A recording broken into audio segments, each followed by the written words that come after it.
this is a review of the Kotai Kitchen chef knife, the 8-inch hammered blade knife offered by Kotai Kitchen. And before we get started, I'd just like to add that I have not received any compensation for making this video except for a free Kotai chef knife, which I did not request.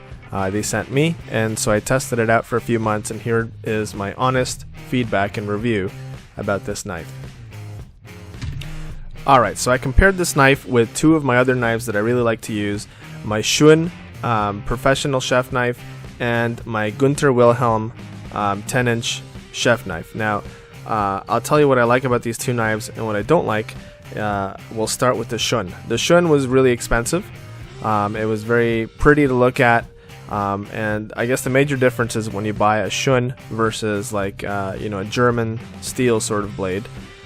Basically, chef knives kind of subdivide into either your Japanese blades and your German blades. Okay, so Japanese blades can be sharpened to a sharper angle, but they tend to be more brittle. And as a result, you can see in this knife the tip broke off.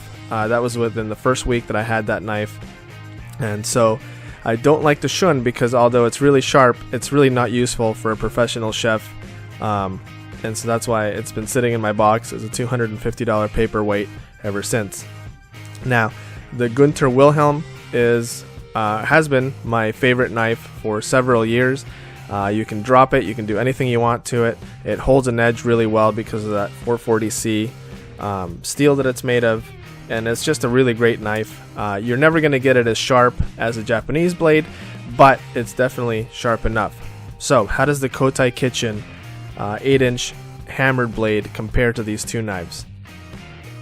Alright, so my first impression of the Kotai Kitchen knife, it came out of a really nice box, but it looked cheap. And when I first picked it up, I'm like, oh my god, this thing is kind of a joke because it has that hammered finish on it, but when you look at a Shun, you can actually see the layers of Damascus metal or steel that's on there, and it looks really, really nice.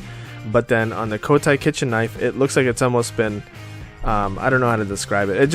It looked cheap. So that was my first impression of the knife. But I decided I was going to use it for a good 2 or 3 months before I gave it a review, and I was really pleasantly surprised because it had, I guess I'll tell you the good about it.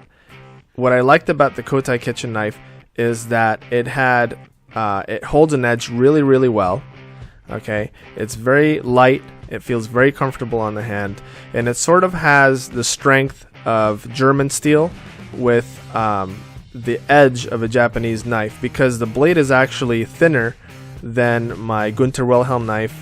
It's not quite as thin as the Shun knife, but it's kind of in between, so you get a really nice little sharp knife with steel that's strong enough to hold together if you accidentally drop it, which if you're working in a professional kitchen, it does happen. Every so often you'll drop a knife.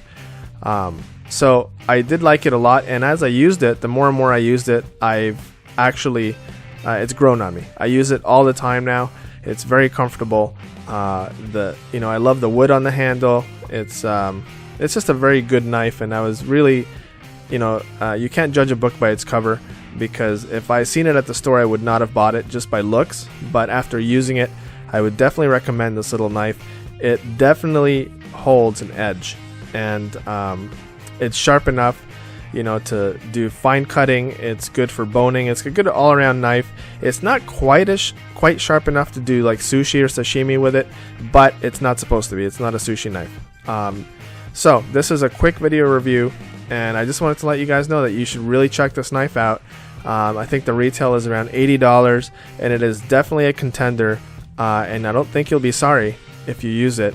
And that is my honest review of the Kotai Kitchen 8-inch hammered blade. So here's the bottom line with this knife. They took 440C Japanese steel and they got it as thin as possible without making it brittle. So you have a knife that's kind of the best of both worlds. It's as tough as a German knife, and it's almost as thin as a good Japanese knife. And to me, it's worth every penny.